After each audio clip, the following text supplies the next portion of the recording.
গোপন সংবাদের ভিত্তিতে আজ 2 ফেব্রুয়ারি 2025 আনুমানিক ভোর 5টায় বাংলাদেশ কোস্টগার্ড পশ্চিম জোনের অধীনস্থ বিসিজি আউটপোস্ট নলিয়া এবং বাংলাদেশ পুলিশের সমন্বয়ে খুলনা জেলার দাকব থানাধীন কামারখালী উপজেলার কালীনগর বাজার সংলগ্ন এলাকায় আমরা একটি যৌথ অভিযান পরিচালনা করি।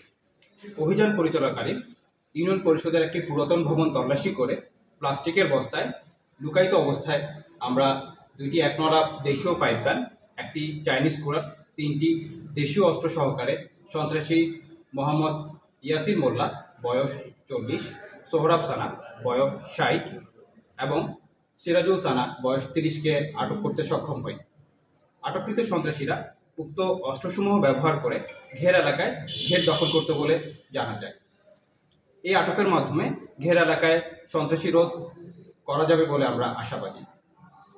এছাড়াও আটককৃত আসামিদের বিরুদ্ধে দাকব থানায় একাধিক মামলা রয়েছে বলে জানা যায়।